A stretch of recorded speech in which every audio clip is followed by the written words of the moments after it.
ఈనాటి సమాజాన్ని ఎంతో చాలా నష్టకరమైన, ఎంతో ప్రమాదకరమైన మరియు ఎంతో చెడ్డ రీతిలో పట్టి పీడిస్తున్నటువంటి పీడనల్లో, చెడు కార్యాల్లో వడ్డీ కూడా చాలా కీలకమైన విషయం. దీని యొక్క నష్టాన్ని అనేక మంది ప్రజలు గ్రహించడం లేదు. దీనివల్ల మనకు వ్యక్తిత్వంలో కానీ, మన కుటుంబంలో కానీ, మన సమాజంలో కానీ, సమాజంలో ఆర్థిక రీతిలోనైనా లేదా ప్రవర్తన రీత్యా అయినా, ఇంకా పరస్పర సత్సంబంధాలు తెగిపోయి దూరమయ్యే రీతిలోనైనా ఎన్ని రకాల చెడులు దీని వల్ల ప్రబలుతున్నాయో అనేక మంది ప్రజలు గ్రహించడం లేదు. సోదర మహాశివులారా, సోదరి మనులారా, ఈనాటి నా ఈ ప్రసంగంలో వడ్డీ గురించి కొన్ని నష్టాలు ఏవైతే స్పష్టమైన ఖురాన్ ఆయతులో తెలుపబడ్డాయో నేను మీకు వినిపించే ప్రయత్నం చేస్తాను. మీరు శ్రద్ధ వహిస్తారని, మరియు ఇంతకుముందు నేను సర్వసామాన్యంగా ఇలాంటి ఏ టాపిక్ అంశం తీసుకున్నా గాని ఖురాన్ ఆయతులపై ఎక్కువ దృష్టి వహించి ఖురాన్ మరియు సహీ హదీసుల ఆధారంగా మనం తెలుసుకునే ప్రయత్నం చేయాలి అని చెబుతూ ఉంటాను. ఎందుకంటే మీరు ఒక మొబైల్ శాంసంగ్ ది కొన్నారంటే శాంసంగ్ మొబైల్ సర్వీస్ సెంటర్లో దానిని మీరు చూపిస్తారు ఎప్పుడైనా మీకు ఏదైనా ఇబ్బంది ఎదురైతే. వాషింగ్ మిషన్ ఇంట్లో కొన్నారు, ఏ షాపు నుండి కొన్నారో అక్కడే ఏ టెక్నీషియన్ ఉంటాడో అతనికి చూపించి అందులో ఉన్నటువంటి లోపాన్ని సరిదిద్దే ప్రయత్నం చేస్తారు. ఇతరుల కంటే ఆ వస్తువును తయారు చేసిన కంపెనీ, ఆ వస్తువును మన ఇంట్లో వచ్చి ఫిట్ చేసిన టెక్నీషియన్ అతడు ఎంత మంచిగా ఎరిగి ఉంటాడో బయట వేరే వారు ఏదో కొంచెం తెలిసినా అంత మంచి రీతిలో, అంత నైపుణ్యత, పరిపూర్ణత అనేది వేరే వారిలో ఉండదు అని మనకు నమ్మకం ఉంటుంది. మనిషిని అల్లాహు తాలా పుట్టించాడు. ఇహలోకంలో జీవితం గడిపే విధానం కూడా అల్లాహే చూపించాడు. ఇహలోకంలో మనం అల్లాహకు ఇష్టమైన రీతిలో జీవితం గడిపామంటే పరలోకంలో, స్వర్గంలో మనం మనిష్టానుసారం జీవితం గడపవచ్చు. ఈ సత్యాన్ని, ఈ చాలా ముఖ్యమైన కానీ చిన్న విషయాన్ని, ఎంతో విలువైన విషయాన్ని ఈనాటి సమాజంలో ఎంతో మంది గ్రహించలేకపోతున్నారు. వడ్డీకి పాల్పడడానికి అనేక మంది ఏ ఏ కారణాలు తమకు తాము చెప్పుకుంటారో వాటిలో ఒకటి నేను నా ఇష్టం. కానీ ఇహలోకంలో మనం మన ఇష్టంతో రాలేదు, మన ఇష్టంతో చనిపోము. కనుక జీవన్ మరణాల మధ్యలో ఉన్న ఈ జీవితం మన ఇష్టంతో కాదు, మన జీవన్ మరణాలను పుట్టించిన ఆ సృష్టికర్త ఇష్టంతో గడపాలి. అప్పుడు మనం స్వర్గంలో మన ఇష్టంతో మనం జీవితం గడపగలుగుతాము. సోదర మహాశివులారా, ఖురాన్ అల్లాహు తఆలా సర్వ మానవాళి మేలు కొరకు పంపాడు. ప్రతి జాతిలో ఇంతకు ముందు కాలాల్లో ఈ వడ్డీని నిషేధింపజేశాడు అని అల్లాహు తఆలా చాలా స్పష్టంగా ఖురాన్లో తెలియజేశాడు. ఇంతకుముందు జాతుల్లో కూడా అది నిషేధంగా ఉండినది. ఇస్లాం ధర్మంలో కూడా నిషిద్ధం, ప్రళయం వరకు నిషిద్ధం. ఇక ఎవరైతే ఇంతటి ఘోరమైన నిషిద్ధమైన కార్యానికి పాల్పడతారో వారు ఎలాంటి నష్టాలకు గురి అవుతారో మనం ఖురాన్ ఆయతుల ద్వారా అర్థం చేసుకునే ప్రయత్నం చేద్దాము రండి. అయితే ఇక్కడ నేను మీ యొక్క దృష్టిని ఒక్కోసారి ఇహలోక పరంగా, మరోసారి సమాధి జీవితంలో, ఇంకోసారి ప్రళయ దినాన జరిగే నష్టాలను మీ ముందు ఉంచి మీరు అన్ని రకాలుగా ఈ నష్టాలను మంచి రీతిలో గ్రహించి, ఒకవేళ మీరు స్వయం ఈ పాపంలో పడి ఉంటే దానిని వదులుకొని, మీకు తెలిసిన వారు ఎవరైనా ఇందులో చిక్కుకొని ఉంటే వారికి ఈ బోధనలు వినిపించి వారిని కూడా వడ్డీ, చెడుల నుండి, నష్టాల నుండి దూరం ఉంచే ప్రయత్నం చేయండి. మొట్టమొదటి నష్టం ఈ వడ్డీ వ్యాపారాల వల్ల, వడ్డీ యొక్క వ్యవహారాలు ఎవరైతే వీటికి పాల్పడతారో వారికి కలిగే నష్టాలలో చాలా భయంకరమైన నష్టం ఇహలోకంలో ఉండి ఏమిటంటే అల్లాహు తాలా అలాంటి వారిని ప్రేమించడు, అల్లాహు తాలా అలాంటి వారిని ఇష్టపడడు, అల్లాహు తాలా అలాంటి వారిని అసహ్యించుకుంటాడు, అలాంటి వారిపై కోపం, ఆగ్రహం అనేది కురుస్తుంది. అల్లాహు అక్బర్. సూరతుల్ బకరా ఆయత్ నంబర్ 276లో చాలా స్పష్టంగా అల్లాహు తాలా ఈ విషయాన్ని తెలియపరిచాడు. యమ్హకుల్లాహు రిబా వయుర్బి సదకాత్ వల్లాహు లా యుహిబ్బు కుల్ల కఫారిన్ అథీమ్. ఈ ఆయత్లో చూడడానికి ఆయత్ 8-9 పదాల ఒక చిన్న ఆయత్. యమ్హకుల్లాహు రిబా వయుర్బి సదకాత్ వల్లాహు లా యుహిబ్బు కుల్ల కఫారిన్ అథీమ్.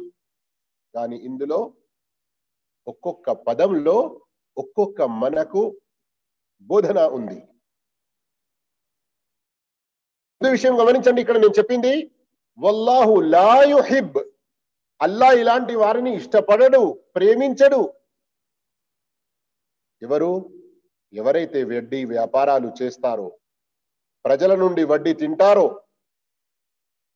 అల్లాహు తాలా అతనికి ఏం పేరు ఇచ్చాడో చూడండి, కఫార్. కుఫ్ర్ అన్న పదం మీరు విన్నారు కావచ్చు కదా, కాఫిర్ అన్న పదం కూడా మీరు విన్నారు కావచ్చు కదా, కానీ ఇక్కడ కఫార్ అని చెప్పడం జరిగింది. కుఫ్రులో చాలా లోతులో పడిపోయిన వాడు. కుఫ్ర్ అనే ఈ పాపానికి ఎంతో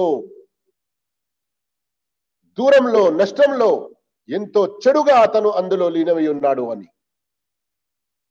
కుఫ్ర్ అన్నది 2 భావాలు ఉంటాయి. ఒకటి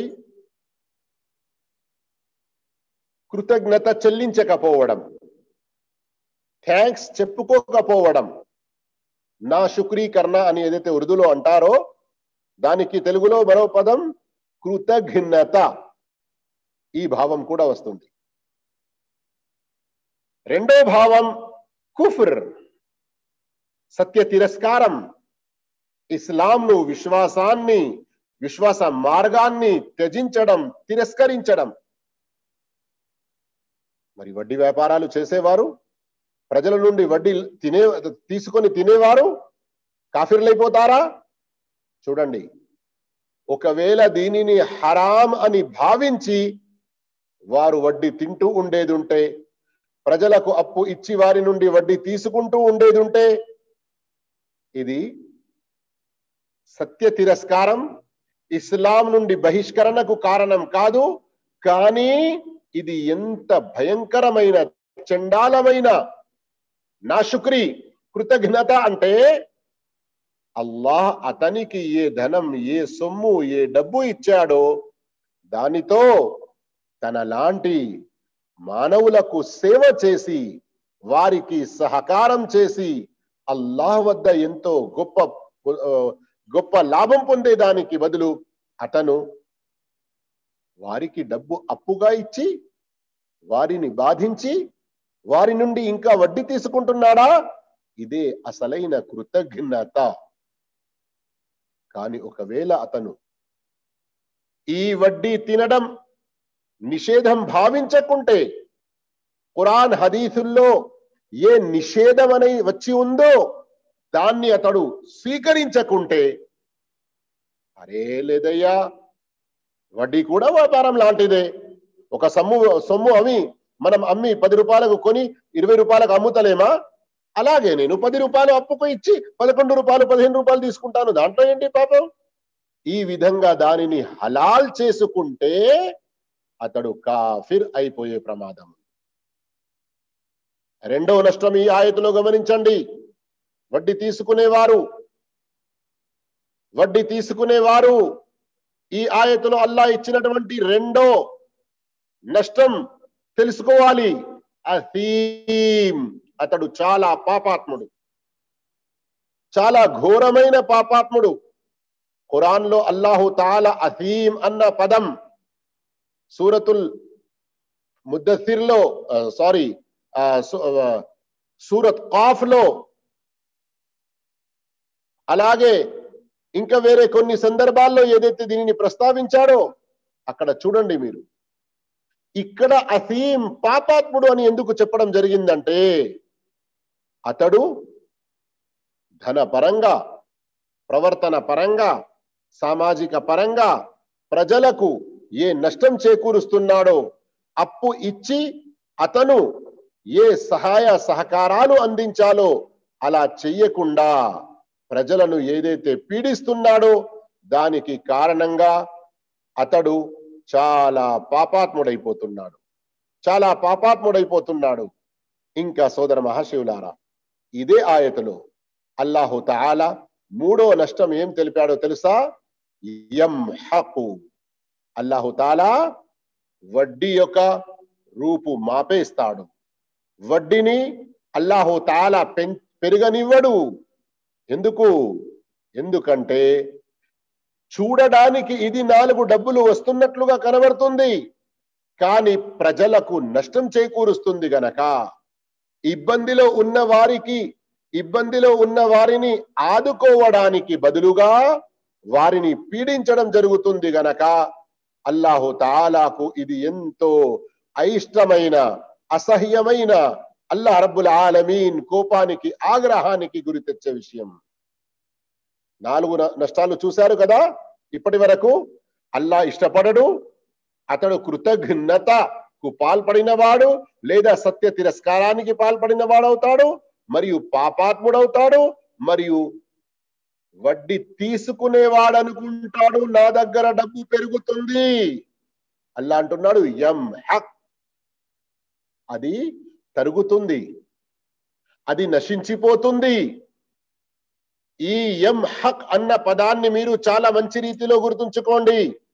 అల్లాహ్ వడ్డీ గురించి చెప్పాడు అంటే, చూడడానికి ఇక్కడ పెరుగుతున్నట్లు కనబడ్డా అందులో నష్టం ఉంటుంది, అది వాస్తవానికి తరుగుతూ ఉంటుంది. అంతేకాదు, మనిషి ఇక్కడ 4 డబ్బులు పెరుగుతున్నాయి అని చూస్తాడు, అతని బ్యాంక్ బ్యాలెన్స్ పెరుగుతున్నట్లుగా చూస్తాడు. ఈ అక్రమ సంపాదన, దీనితో అతడు ఒక పెద్ద బిల్డింగ్ కడతాడు కావచ్చు, మంచి కార్లు కొంటాడు కావచ్చు, కానీ అదంతా కూడా అతని వినాశనానికి కారణమవుతుందన్న విషయం అతడు గ్రహించాడు. ఇంకా రండి, వడ్డీ వల్ల నష్టం ఏముంటుంది? అల్లాహు తాలా ఈ వడ్డీ యొక్క నష్టాన్ని ఇదే సూరతుల్ బకరాలో చాలా స్పష్టంగా తెలియజేశాడు. మరియు ఇంతకంటే ఘోరమైన విషయం ఇంకా ఏముంటుందో మీరు గమనించండి. ఆయత్ నంబర్ 279లో, యా అయ్యుహల్లదీన ఆమను, ఓ విశ్వాసులారా, ఇత్తఖుల్లాహ్, అల్లాహ్తో భయపడండి. గమనించండి, అల్లాతో భయం నమాజ్ చదివే వానిలోనే కాదు, అల్లాతో భయం కేవలం ఉపవాసం ఉండడంలోనే కాదు, అల్లాతో భయం కేవలం ఖురాన్ పారాయణంలోనే కాదు, అల్లాతో భయం తల్లిదండ్రుల సేవలోనే కాదు, ప్రజలకు వారి అవసరాల్లో అప్పు ఇచ్చి అల్లాకు భయపడడం అంటే వారికి బాధ కలిగించకపోవడం, వారి నుండి వడ్డీ రూపంలో ఏమీ తీసుకోకపోవడం. అందుగురించి ఏమన్నాడు అల్లాహ్ తఆలా, వదరు మా బకియ మినర్ రిబా ఇన్ కుంతుం ముమినీన్, మీరు నిజమైన విశ్వాసులైతే వడ్డీని వదిలేసేయండి. ప్రజలకు ఇచ్చిన అప్పులో, ప్రజలకు ఇచ్చిన సొమ్ములో ఏ వడ్డీ మీకు ఇక రానున్నదో, మా బకియ మినర్ రిబా, ఇంతకు ముందు అజ్ఞానంగా తీసుకున్నారు కావచ్చు, కానీ ఇక ఇప్పుడు ఇంకా రానున్నది, అలాంటప్పుడు మీరు వదరు, దాన్ని తీసుకోకండి, వదిలేయండి. ఐదవ నష్టం ఈ ఆయతలో మీరు గమనించారా? చూడడానికి ఎలా అనిపించింది? ఓ విశ్వాసులారా, అల్లాతో భయపడండి, మీరు నిజంగా విశ్వాసులయ్యేది ఉంటే ప్రజలకు ఏ అప్పులు ఇచ్చారో వాటిపై వడ్డీలు తీసుకుంటున్నారో, ఇక ఏ వడ్డీ రావడం మీకు మిగిలి ఉందో ఆ వడ్డీని తీసుకోవడం మానేయండి. ఇందులో నష్టమేమి కనబడటం లేదు కదా అనుకుంటారు కావచ్చు కదా, కానీ ఇన్ కుంతుం ముమినీన్, మీరు నిజంగా విశ్వాసులైతే అని అల్లాహు తాలా ఈ షరతు పెడుతున్నాడంటే, ఇక కూడా ఎవరైనా వడ్డీ తీసుకుంటూ ఉంటే అతని విశ్వాసం సంపూర్ణంగా లేదు, అతని విశ్వాసంలో చాలా భయంకరమైన రీతిలో లోపం ఏర్పడుతుంది, అతని విశ్వాసంలో ఎంతో చాలా లోతైన కొరత ఏర్పడుతుంది. ఎందుకు? ఎవరు ఎంత మంచి బలమైన విశ్వాసి, తనకు తాను సంపూర్ణ విశ్వాసి అనుకుంటాడో, అతడు నమాజు చేస్తున్నప్పటికీ, అతడు ఉపవాసాలు ఉంటున్నప్పటికీ, అతడు దాన ధర్మాలు ఎన్ని చేసినప్పటికీ, ఎన్ని మస్జిదులు కట్టించినప్పటికీ, ఎన్ని అన్న పానీయాల దాన ధర్మాలు అట్లాంటివి చేసినప్పటికీ, ఎన్ని బీద వాళ్లకు ఏ అతడు విషయాలు మేలు చేసినప్పటికీ వడ్డీ తీసుకోవడం మానుకుంటలేడంటే అతడు విశ్వాసంలో వెనుక ఉన్నాడు, అతని విశ్వాసం పూర్తిగా లేదు. విశ్వాసంలో మనిషి సంపూర్ణంగా ఉండకపోవడం ఇంతకంటే ఘోరమైన నష్టం మరి ఏముంటుందో ఒకసారి ఆలోచించండి. ఇంకా సోదర మహాశివులారా, దీని వెంటనే అల్లాహు తాలా ఏమని హెచ్చరిస్తున్నాడు? మీరు నిజంగా ఒకవేళ విశ్వాసులైతే వడ్డీ ఇక ఏదైతే రానుందో అది కూడా మీరు తీసుకోకుండా వదిలివేయండి. వెంటనే ఏమన్నాడు? ఫఇల్లం తఫఅలు, ఇచ్చిన ఆదేశాన్ని గనక మీరు పాటించకపోయినట్లయితే ఫఅదను బిహర్బిన్ మినల్లాహి వరసూలి, గుర్తుంచుకోండి, మీరు అల్లాహ్తో, అల్లాహ్ యొక్క ప్రవక్తతో యుద్ధానికై సిద్ధమవ్వండి. అల్లాహ్. ఆరవ నష్టం ఇది, వడ్డీ వల్ల ఎంతటి ఘోరమైన నష్టమో గమనించండి. ఎవరైతే ఈ ఘోరమైన వడ్డీ వ్యాపారానికి పాల్పడతారో, ప్రజల నుండి వడ్డీ తీసుకునే చెడ్డ అలవాటుకు గురి అవుతారో, వారితో అల్లా అంటున్నాడు, మీరు సిద్ధం కండి అల్లాతో యుద్ధానికై, ప్రవక్తతో యుద్ధానికై. నఊదు బిల్లాహ్. ప్రవక్త సల్లల్లాహు అలైహి వసల్లం వారి యొక్క సహీహ్ హదీస్ ఉంది, ఈ లోకంలో అతి చెడ్డవాడు, అతి నీచుడు ఎవడంటే ప్రవక్తను హత్య చేసినవాడు లేదా ప్రవక్త చే హత్య చేయబడ్డవాడు. ప్రవక్తతో ఎవరైతే యుద్ధానికి సిద్ధమవుతాడో అతని కంటే నీచుడు, చండాలుడు, అతని కంటే చెడ్డవాడు ఇంకెవరు ఉంటాడో ఒకసారి ఆలోచించండి. వడ్డీ తినే అటువంటి నా ప్రియమైన సోదరులారా సోదరి మనులారా మిమ్మల్ని తిట్టడం జరుగుతుంది అని భావించకండి. మీపై కరుణ మీపై దయ చూపుతూ అల్లాహు తాలా మిమ్మల్ని ఇహ పరలోకాల నష్టాల నుండి కాపాడుకోవడానికి ఏ ఆయతులు అవతరింపజేశాడో వాటిని మీరు చాలా శ్రద్ధగా అర్థం చేసుకునే ప్రయత్నం చేయండి. 6 నష్టాలు విన్నారు కదా, గుర్తున్నాయా మీకు లేవా? మొదటి నష్టం అల్లా అసహించుకుంటాడు, అలాంటి వాడిని ప్రేమించడు. రెండవ నష్టం కఫార్, కృతజ్ఞత, సత్య తిరస్కారి. మూడవది అసీం, ఘోరమైన పాపాత్ముడు. నాలుగవది యంహక్, అల్లా వడ్డీని నశింపజేస్తాడు. ఐదవది విశ్వాసంలో కొరత ఏర్పడుతుంది వడ్డీ తినడం వల్ల. ఆరవ విషయం అల్లాహతో అల్లా యొక్క ప్రవక్తతో వారు యుద్ధానికి సిద్ధమవుతున్నట్లు. ఇక రండి, ఆయత్ నంబర్ 275లో అల్లాహు తాలా తెలిపిన విషయాన్ని కూడా మీరు అర్థం చేసుకో. ఇహ లోకంలో వడ్డీ తిని తిని తిని చూడడానికి అతను ఎంత బక్కగా ఉన్నా, వడ్డీ సొమ్ము తిని తిని లావుగా అవుతున్నందుకు ఎన్ని జిమ్లలో వెళ్ళి అతడు ఎన్ని రకాల ఎక్సర్సైజ్లు చేసినా తన ఈ భౌతిక శరీరం, ఈ కలేబరం మట్టిలో కలిసిపోయేది. దీనిని ఎంతో అందంగా ఉంచడానికి ప్రయత్నం చేస్తున్నాడు. కానీ సమాధిలో నుండి ప్రళయ దినాన అల్లాహు తాలా అతన్ని లేపుతున్నప్పుడు ఎలాంటి పరిస్థితి ఉంటుంది గమనించండి. الذين يأكلون الربا لا يقومون إلا كما يقوم الذي يتخبطه الشيطان من المس. ఎవరైతే వడ్డీ తింటూ ఉంటారో వారు ప్రళయ దినాన ఎలా లేస్తారంటే, శైతాన్ ఎవరిపై ఆవరించాడో, శైతాన్ ఎవరిని ముట్టుకొని పిచ్చివాణిగా చేశాడో అతడు ఏ రీతిలో నిలబడతాడో ఆ విధంగా ఈ వడ్డీ వ్యాపారులు, వడ్డీ తినేవారు ఆ రీతిలో అల్లాహ్ ముందు హాజరవుతారు. అల్లాహు అక్బర్. ఎంతటి ఘోరమైన నష్టం ఒకసారి మీరు ఆలోచించండి. ఇహ లోకంలో కూడా అతనిది ఎంత చెడ్డ పేరు. ఫలానా వారు ఎవరయ్యా అంటే, అరే అతడు వడ్డీ వ్యాపారి, ప్రజల రక్తాన్ని తాగేవాడు, ప్రజలను పీడించేవాడు. ఈ విధంగా ఎన్ని రకాల చెడ్డ పేర్లు వస్తూ ఉంటాయి. మరి పరలోక దినాన ఎప్పుడైతే లేపబడతాడో ప్రజలందరూ లేపబడే సమయంలో ఇతని స్థితి ఎంత చెడ్డగా ఉంటుందో గమనించండి. నిలబడలేడు, నడవలేడు. చూసేవారికి ఏమనిపిస్తుంది? ఇతడు పిచ్చివాడైపోయాడా, ఇతన్ని శైతాన్ పట్టుకొని ఆడిస్తున్నాడా? అలాంటి స్థితిలో సోదర మహాశివులారా, ఇలాంటి స్థితి నుండి మీరు కూడా రక్షింపబడాలంటే వడ్డీని వదులుకోండి.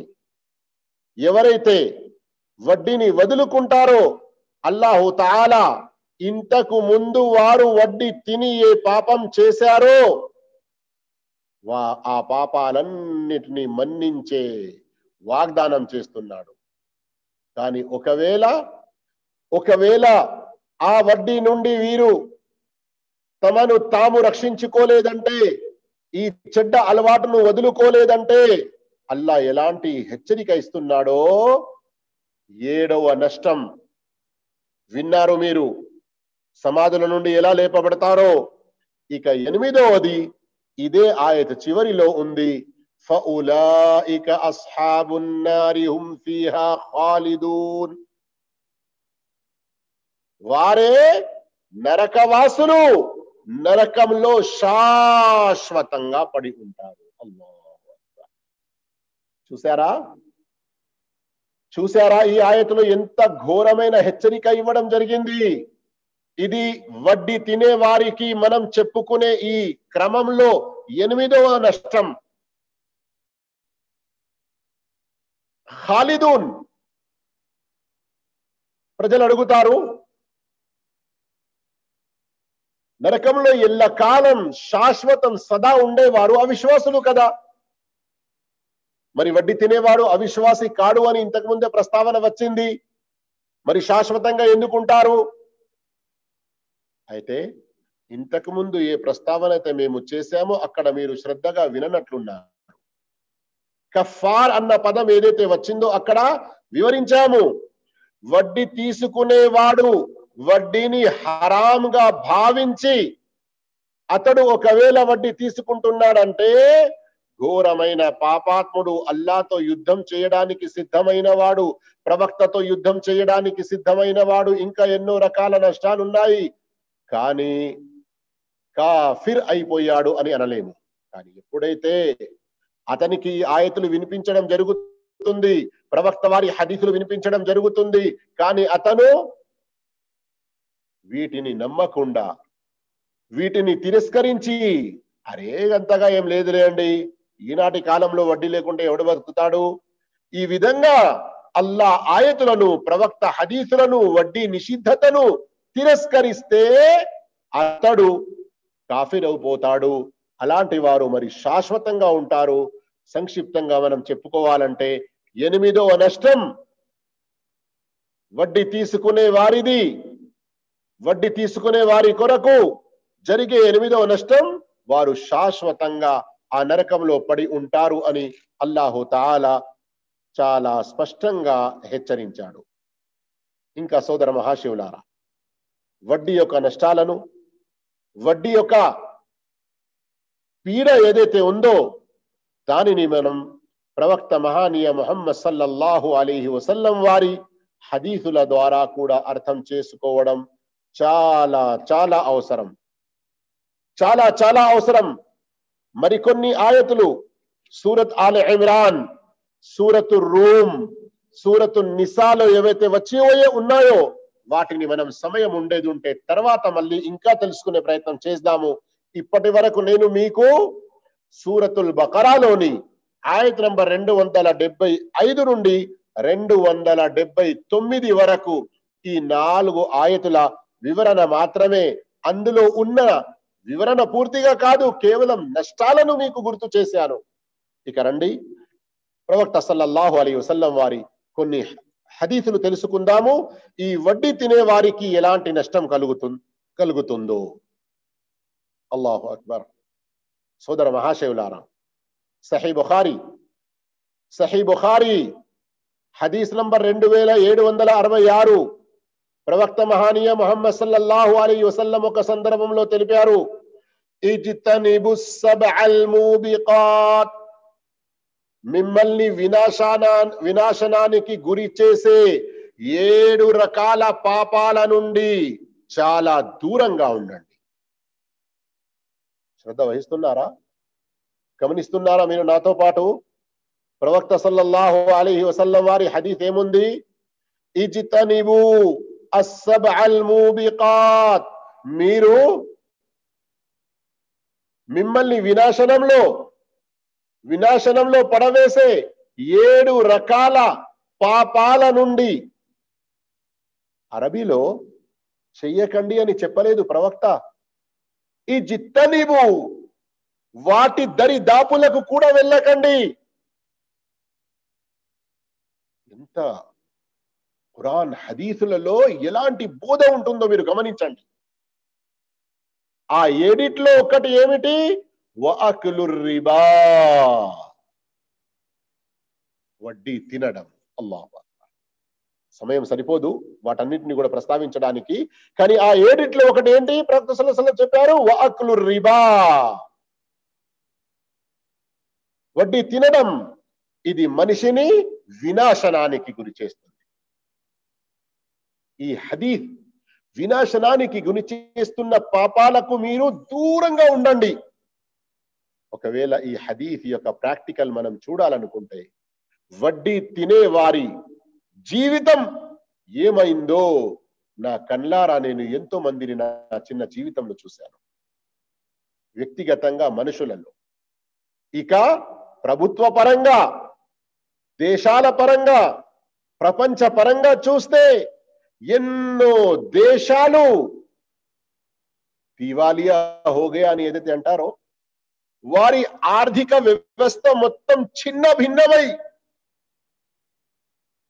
కోట్లాది కోట్లాది కోట్లాది కోట్లాది కోట్లాది అప్పులు వరల్డ్ బ్యాంక్ కు IMF కు ఇంకా వేరే ఆర్థిక పెద్ద పెద్ద ప్రపంచ సంస్థలకు ఏవైతే వారు అప్పు తీసుకొని ఉన్నారో వడ్డీ కూడా చెల్లించలేకపోయారో చేతులెత్తేసి ఇక మీరు క్షమించకుంటే మన్నించకుంటే ఇక మేము బ్రతకలేము అని కొన్ని దేశాలే అన్నాయి అంటూ ఉన్నాయి ఇప్పటికీ.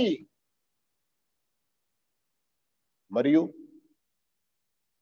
సంస్థల రూపంలో ఎవరైతే వడ్డీ తినడం మొదలుపెట్టారో ప్రజలను వడ్డీ కారణంగా పీడించడం మొదలుపెట్టారో చూడడానికి చాలా మెరిసిపోయారు. కొద్ది రోజుల్లో వారి వద్ద కార్లు వచ్చాయి, బిల్డింగ్లు వచ్చాయి, అన్ని రకాల ఐహిక భోగ భాగ్యాలు వారు అనుభవిస్తున్నాము అన్నటువంటి మోసంలో పడ్డారు. కానీ త్వరలోనే వారి యొక్క గుట్టు రట్టయి ఇహలోకపు అవమానంతో పాటు వారు ఎన్నో రకాల నష్టాలకు గురయ్యారు. పరలోకంలో ఇంకా ఎన్నో చూసేటివి ఉన్నాయి. గమనిస్తున్నారా మీరు ప్రవక్త సల్లల్లాహు అలైహి వసల్లం వారి హదీస్? ఒకవేళ ఇది 9వ నష్టం, మీరు దీన్ని పేరు పెట్టుకోవచ్చు సహీహ్ బుఖారీ హదీస్ ఆధారంగా. వడ్డీ తినడం ప్రజల నుండి వడ్డీ తీసుకోవడం మానుకోకుంటే వినాశనానికి గురి అవుతారు. 10వ నష్టం సహీహ్ ముస్లిం షరీఫ్ హదీస్ నంబర్ 1598. లఅన రసూలుల్లాహి సల్లల్లాహు అలైహి వసల్లం ఆకిల రిబా వ మూకిలహు వ కాతిబహు వ షాహిదై. వడ్డీ తినేవాడు, తినిపించేవాడు, ఇచ్చేవాడు, పుచ్చుకునేవాడు, వడ్డీ వ్యవహారాలన్నిటినీ కూడా రాసేవాడు, వడ్డీ వ్యవహారాల్లో సాక్ష్యం పలికేవారు, వీరందరినీ ప్రవక్త సల్లల్లాహు అలైహి వసల్లం శపించారు. అల్లాహ్. 10వ నష్టం, వడ్డీ తినేవారు వడ్డీని వదులుకోకుంటే వారిపై శాపనాలు కురుస్తూ ఉంటాయి. అంతేకాదు, అల్లాహ్ అస్తగ్ఫిరుల్లాహ్. 11వ నష్టం, ఎవరైనా ఆలోచించలేడు అలాంటి చండాలమైన, నీచమైన, చెడ్డదైన ఈ పదాలే బహుశా వారికి సరిపోవు కావచ్చు. అస్తగ్ఫిరుల్లాహ్. ఏంటి? ముస్నద్ అహ్మద్ వాల్యూమ్ నంబర్ 5 పేజ్ నంబర్ 225. ఎవరైతే వడ్డీ ఒక దిర్హం తింటారో, వడ్డీ ఒక దిర్హం తింటారో, వారు తమ కన్న తల్లితో, వారిని ప్రసవించి పెంచి పోషించిన తల్లితో 33 లేదా 36 సార్లు వ్యభిచారం చేసినంత చెడ్డ పని, అంతకంటే చెడ్డ పని. అల్లాహ్ అస్తగ్ఫిరుల్లాహ్ అస్తగ్ఫిరుల్లాహ్.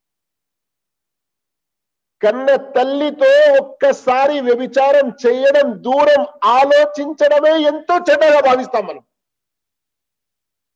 ఇట్లాంటి మాట నోటిపై తీసుకురావడం కూడా ఇష్టం అనిపిస్తలేదు. కానీ వారు చేస్తున్న ఈ నీచమైన పనికి ప్రవక్త మహనీయ ముహమ్మద్ సల్లల్లాహు అలైహి వసల్లం ఎవరి నోటనైతే ఎప్పుడు కూడా, ఎన్నడూ కూడా, ఏ ఒక్క క్షణంలో కూడా ఒక చెడు పలుకు వెళ్ళలేదు. కానీ వడ్డీ తినే వారి గురించి ఎలాంటి పాపం తెలియజేస్తున్నారో, ఎవడైనా తన కన్న సంత తల్లితో పాపానికి నల్ల ముఖం చేసుకోవడానికి పాల్పడ్డాడో అతడు మీ సమాజంలో ఎంత చెడ్డవాడు. ఈ వడ్డీకి పాల్పడిన వాడు తన తల్లితో 36 సార్ల కంటే ఎక్కువగా తన ముఖాన్ని నల్లగా చేసుకున్నవాడు. అంతేకాదు, అల్ ముఅజముల్ ఔసత్ లిత్తబరాని హదీస్ నంబర్ 747లో ఉంది. ప్రవక్త సల్లల్లాహు అలైహి వసల్లం తెలిపారు, వడ్డీ యొక్క అంతస్తులు 72 ఉన్నాయి. 72 అంతస్తులు వడ్డీలో ఉన్నాయి. వాటిలో అతి చిన్నది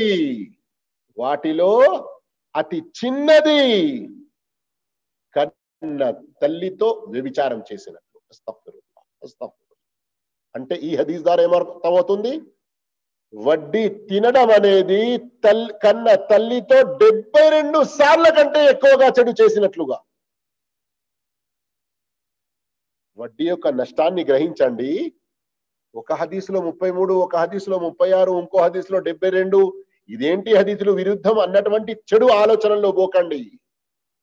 ప్రతి మనిషి ఎవడెవడైతే ఈ వడ్డీ తింటున్నాడో వారి యొక్క వడ్డీ తినే రేటు ప్రకారంగా వడ్డీ తినడం ఏ నమ్మకంతో తింటున్నాడు, వడ్డీకి సంబంధించిన ఆయతుల హదీసుల గురించి అతనికి విశ్వాసం ఏముంది, ఈ రీతిలో అందరూ ఒకే స్థానంలో ఉండరు గనక వారి పాపం కూడా వేరువేరుగా ఉంటుంది.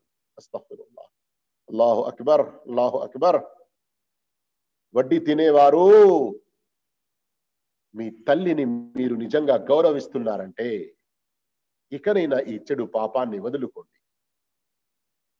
ఇంకా సహీ బుఖారీలో వచ్చిన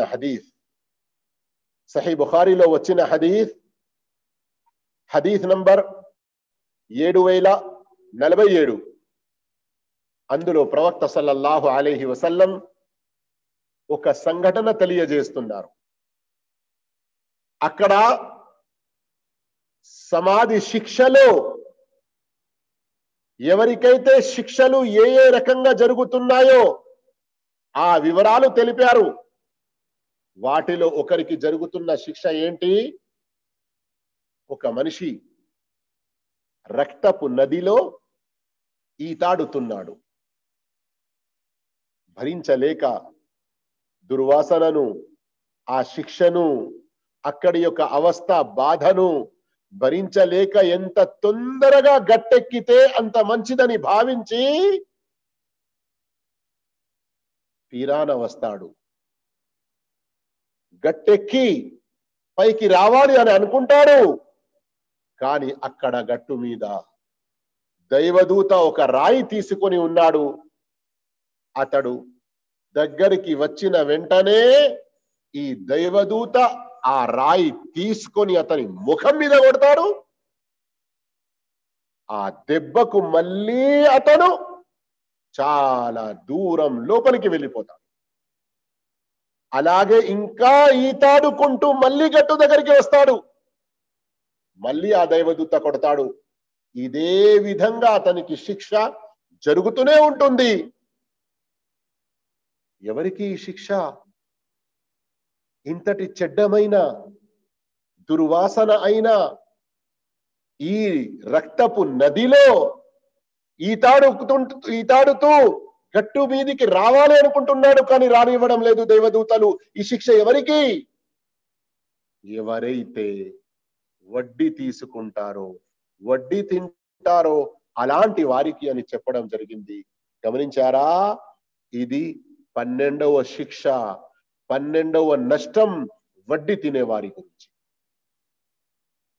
సోదర మహాశయులారా, ఇక రండి, కొంత సమయం ఏదైతే మిగిలి ఉందో ఇక్కడ మనం సూరతు నిసా ఆయత్ నంబర్ 161లో చెప్పబడిన విషయాన్ని గ్రహిస్తాము.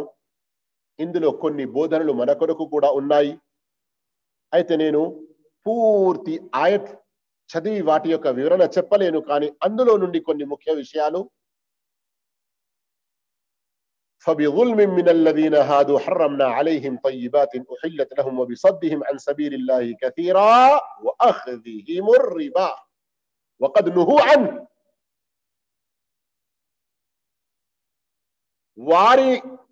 వారికి ఈ వడ్డీ గురించి ఆదేశం ఇవ్వడం జరిగింది. ఇది మీ కొరకు నిషిద్ధం, దీనికి పాల్పడకూడదు అని. కానీ ఈ నిషేధాన్ని ఉల్లంఘించారు. అల్లా చెప్పిన మాటకు కట్టుబడి ఉండలేదు వారు. వడ్డీ వ్యవహారాలు మొదలుపెట్టారు, వడ్డీ తినడం ప్రారంభించారు, ప్రజలను పీడించి వడ్డీ తీసుకోవడం మొదలుపెట్టారు. ఏం జరిగింది అనేది ముందు చెప్పేకి బదులు నేను ఇప్పటి వరకు నా ఈ ప్రసంగంలో ఎన్నో సందర్భాల్లో ప్రజలను పీడించి వడ్డీ తీసుకోవడం అన్న మాట ఉపయోగించాను. ఇక్కడ ఎవరైనా వేరే రకంగా ఆలోచించకండి. మేము పీడించకుండా తీసుకుంటే అది హలాల్ అవుతుంది అని. వడ్డీ ఎవరి నుండైనా తీసుకోవడమే వారిని పీడించినట్లు. మీరు ఇంకా వేరే రకంగా ఏదైనా పీడిస్తున్నట్లుగా మీకు ఫీల్ అయినా కాకపోయినా, ఆ గతి లేక మీ నుండి వడ్డీతో సహా అప్పు తీసుకున్నందుకు అతడు తనకు తాను నాకు ఏమీ ఇబ్బంది కలుగుతలేదు అని నోటితో చెప్పినప్పటికీ ఈ వడ్డీ తీసుకోవడమే జరుగుతుంది అని అర్థం చేసుకోండి. అల్లాహు తఆలా దీని కారణంగా, అంటే వారికి నిషేధించబడినప్పటికీ వారు ఆ నిషేధాన్ని ఉల్లంఘించి ఏ వడ్డీ తీసుకోవడంలో వారు కాలు మోపారో, ఈ చెడ్డ కార్యానికి పాల్పడ్డారో, ఇంకా వేరే కొన్ని పాపరాల కారణంగా, వాటిలో ఇంకా ముఖ్యమైనది వఅక్లిహిం అమ్వాలన్నాసి బిల్ బాతిల్, అకారణంగా, అధర్మంగా, అన్యాయంగా, తుచ్చమైన కారణాలతో ప్రజల యొక్క సొమ్మును తినడం. ఈ వడ్డీ తీసుకునేవారు ఇలాంటి ఎన్నో అబద్ధపు, అసత్యపు, తుచ్చమైన, వ్యర్థమైన కారణాలు చెబుతారు కదా. అందుకొరకు అల్లాహ్ ఏమంటున్నాడు, ఇలాంటి తుచ్చమైన కారణాలు చెప్పి ప్రజల సొమ్మును వారు అక్రమంగా తింటున్నారు. అయితే ఇక్కడ చెప్పబడిన శిక్ష ఏమిటి? వడ్డీ యొక్క నష్టాలలో 13వ నష్టం, వడ్డీ యొక్క శిక్షలలో 13వది అని మీరు భావించండి. వఅతద్నా లిల్ కాఫిరీన మిన్హుం అదాబన్ అలీమా, చాలా వ్యధాభరితమైన, మస్తు నొప్పి కలిగించే అటువంటి శిక్ష, ఎంతో నొప్పి కలిగించే శిక్ష వారికి ఇవ్వడం జరుగుతుంది. అల్లాహు తాలా అలాంటి బాధాకరమైన శిక్ష వారి గురించి సిద్ధపరిచి ఉంచాడు. అతద్నా, మేము వారి కొరకు సిద్ధపరిచాము అని అల్లాహ్ అంటున్నాడు. అల్లాహు సోదర మాషాలను నేను అందుకే అంటాను, అరబీ నేర్చుకోండి. కనీసం ఖురాన్ అర్థం చేసుకునే రకంగా. కానీ ఈ ఖురాన్ను కూడా సహాబాలు అర్థం చేసుకున్నట్లు చేసుకుంటూ ఉండండి. ఎందుకంటే ఇక్కడ పదాలను మనం గ్రహిస్తూ ఉండేది ఉంటే, వఅతద్నా, మేము సిద్ధపరిచామంటున్నాడు. అల్లాహ్ ఒకరి కొరకు సిద్ధపరిచాడంటే దాని నుండి తప్పించుకునే అవకాశం ఉందా ఎవరికైనా? లిల్ కాఫిరీన్ అంటున్నాడు. కాఫిర్ అన్న పదం కఫార్, ఇంతకు ముందు కూడా చెప్పాను. ఎప్పుడు కృతజ్ఞుడు ఎప్పుడవుతాడు మరియు సత్య తిరస్కారి ఎప్పుడవుతాడు అనేది. మిన్హుం అదాబన్ అలీమా, వారిలో ఎవరైతే, అదాబన్ అలీమా వ్యధాభరితమైన, నొప్పి కలిగించే శిక్ష. ఇంకా సోదర మహాశివులారా, ఈ 13వ నష్టం, 13వ శిక్ష ఏదైతే అర్థం చేసుకున్నారో, ఇంతే కాకుండా ఇంకా ఖురాన్ ఆయతులు, ప్రవక్త మహానీయ ముహమ్మద్ సల్లల్లాహు అలైహి వసల్లం వారి హదీసులు మనం వాటిపై శ్రద్ధ వహించామంటే, ఒక్క హదీస్ ఇమాం హాకిం రహిమహుల్లా ముస్తదరక్ హాకింలో, షేఖ్ అల్బానీ రహిమహుల్లా సహీహు తర్గీబ్ వ తర్హీబ్ లో ప్రస్తావించారు. ఒక్కసారి దీన్ని కూడా మీరు శ్రద్ధగా వినండి. ఇబ్ను అబ్బాస్ రదియల్లాహు తఆలా అన్హు తెలిపారు ప్రవక్త సల్లల్లాహు అలైహి వసల్లం చెప్పారని, ఇదా ظهر الزنا والربا في قرية, ఏ గ్రామంలోనైతే, ఏ ఊరిలోనైతే, ఏ నగరంలోనైతే, ఏ దేశంలోనైతే, ఏ రాష్ట్రంలోనైతే, గల్లీ నుండి ఢిల్లీ వరకు మొత్తం ఎక్కడైనా గాని, ఎక్కడా వ్యభిచారము మరియు వడ్డీ విచ్చల విడిగా, బాహ్యంగా జరుగుతూ ఉంటాయో, ఫకద్ అహల్లు బిఅన్ఫుసిహిం అదాబల్లాహ్, ఇలాంటి వారు తమకు తాము అల్లా యొక్క శిక్ష కురవడానికి కారణం సిద్ధం చేసుకున్నారు.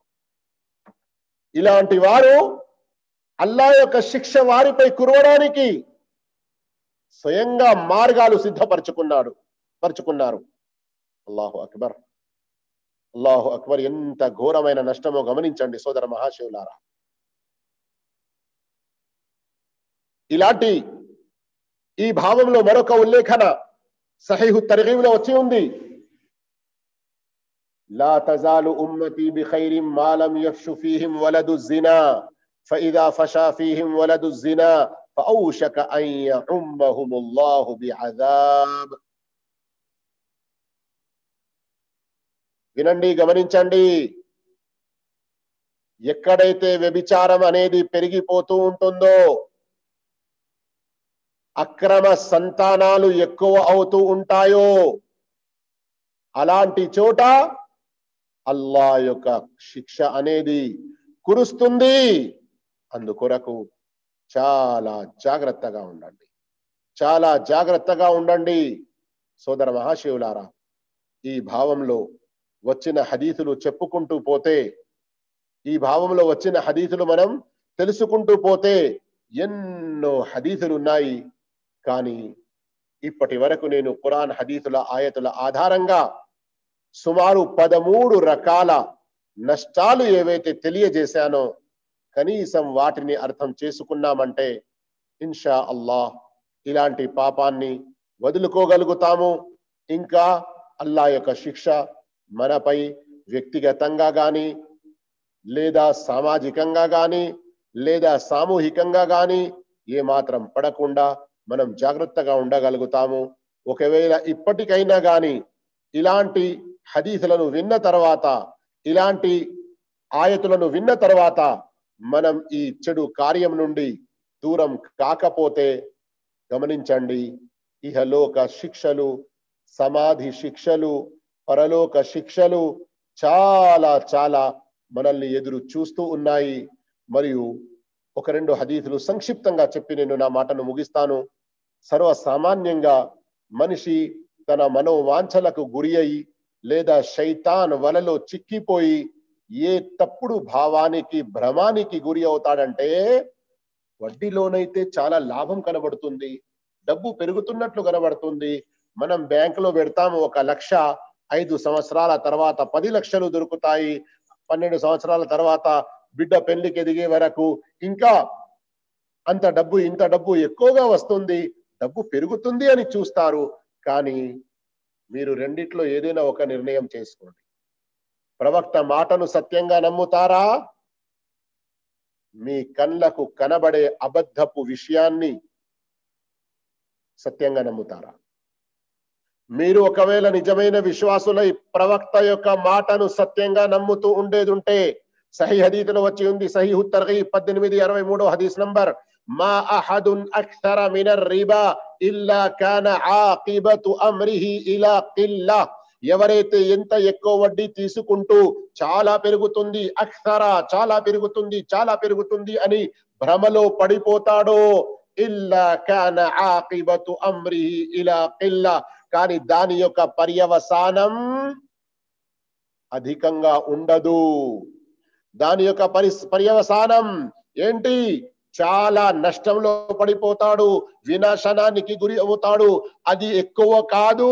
అర్రిబా వ ఇన్ కసుర ఫఇన్న ఆకిబతహు ఇలా కల్.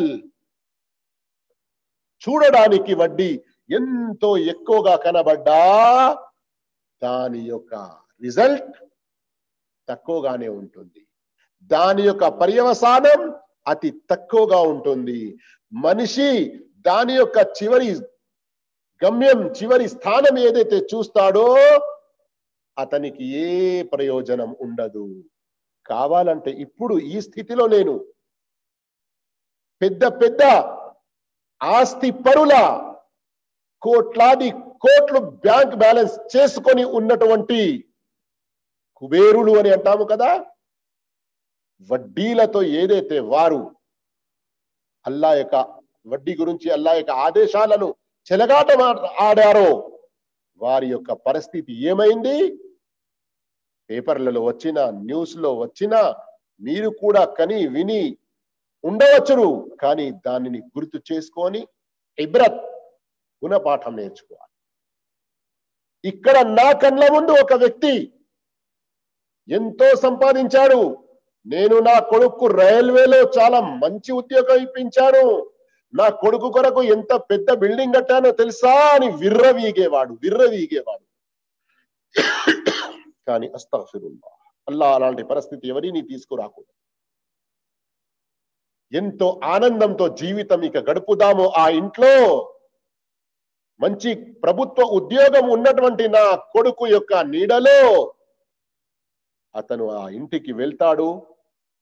ఆ కొడుకు ఆ తండ్రిని తన్ని బయటికి పడవేసి ఏ పరిస్థితి అవుతుందో అంటే, చేతిలో చిల్లి గవ్వ లేకుండా బిచ్చమడిగినట్లు అడిగి మళ్ళీ 50-55 సంవత్సరాల వయసు దాటిన 60కి వచ్చినప్పుడు మళ్ళీ ఇటు గల్ఫ్ లోకి ఒక చోట ఏదో చిన్న పని గురించి వచ్చాడు. ఇట్లాంటి ఉదాహరణలు చెప్పాలంటే ఎన్నో ఉన్నాయి. కానీ బుద్ధిమంతుడు అల్లా యొక్క ఒక ఆయత్ ద్వారా, లేదా ప్రవక్త సల్లల్లాహు అలైహి వసల్లం వారి యొక్క హదీసు ద్వారా, లేదా మన కళ్ళతో మనం టీవీలలో న్యూస్ పేపర్లలో ఎవరి చెడ్డ గతి చూస్తున్నామో అలాంటి వారితోనైనా గుణపాఠం నేర్చుకోవాలి. వడ్డీ లాంటి ఈ 13 నష్టాలు ఈ రోజు మనం ఏవైతే విన్నామో వాటి నుండి దూరం ఉండి అల్లా యొక్క పుణ్యదాసుల్లో చేరాలి. అల్లా మనందరికీ సద్భాగ్యం ప్రసాదించుగాక. ఆమీన్. వ ఆఖిరు దఅవానా అల్హమ్దులిల్లాహి రబ్బిల్ ఆలమీన్. సోదర మహాశివులారా, ఈ రోజు రెండో ప్రసంగంలో షేఖ్ అతీకుర్ రహమాన్ ఉమ్రీ హఫిదహుల్లా రావాలి. కానీ వారు ఎక్కడైతే ప్రస్తుతం జాబ్ చేస్తున్నారో వారి యొక్క మేనేజర్ చాలా అత్యవసర ఏదో మీటింగ్ కు అందరినీ పిలవడం వల్ల అందులో వారు నిమగ్నులై ఉన్నారు. మరి ఇక్కడ కూడా మాకు జోహర్ సమయం అయిపోయింది గనక ఇక ప్రశ్నోత్తరాలు ఏమి ఉండవు. ఇంతటితో మన ప్రోగ్రాం సమాప్తం చేస్తాము. ఒకవేళ అంతగా అత్యవసరమైన లేదా మధ్యలో నేను చూశాను ఎవరో మెసేజ్లు కూడా కొన్ని రాశారు, బహుశా అందులో ప్రశ్నలు అడిగారు కావచ్చు. కానీ మీతో విన్నవించుకునేది ఏమిటంటే, ఇక్కడ ఇప్పుడు జోహర్ యొక్క అజాన్ అవుతుంది, మేము కూడా నమాజ్ చేసేది ఉంది గనక మీకు అత్యవసరమైన విషయం ఉండేది ఉంటే మీరు తప్పకుండా మా యొక్క వాట్సాప్ నంబర్ ఏదైతే ఉందో అందులో మీ యొక్క ప్రశ్నలు పంపండి. అల్లా యొక్క దయతో మేము మీకు సమాధానం ఇచ్చే ప్రయత్నం చేస్తాము. ఇప్పుడు నేను నంబర్ రాశాను చూడండి, దాన్ని సేవ్ చేసుకోండి. ఇంతటితో ప్రోగ్రాం సమాప్తం చేస్తూ అల్లాతో దుఆ చేస్తున్నాను. అల్లా మనందరినీ కూడా రవ్వ గింజంత అయినా అంతకంటే మరీ చిన్న రీతిలోనైనా అక్రమ సంపాదన మరియు హరాం తిండి, త్రాగుడు, తొడుగుడు ఇలాంటి వాటన్నిటి నుండి అల్లా కాపాడుగాక. మనం మంచి హలాల్ ధర్మసమ్మతమైన సంపద సంపాదించి పిల్లలకు తినిపించేటువంటి సద్భాగ్యం ప్రసాదించుగాక. అల్లాహు తఆలా అన్ని విషయాల్లో మన జీవిత రంగంలోని ప్రతి కోణంలో అల్లాహకు భయపడి అల్లా ఆదేశాలకు కట్టుబడి ఉండి నిషేధాలకు దూరం ఉండి జీవించే భాగ్యం ప్రసాదించుగాక. వడ్డీ యొక్క చెడ్డ శిక్ష, చాలా దుర్భరమైన శిక్ష ఈ రోజు వ్యక్తులపై, సమాజాలపై ఏదైతే పడుతుందో వారిలో నుండి అల్లా మనల్ని ఏ శిక్ష లేకుండా, నష్టం లేకుండా బయటికి వచ్చేటువంటి సద్భాగ్యం ప్రసాదించుగాక.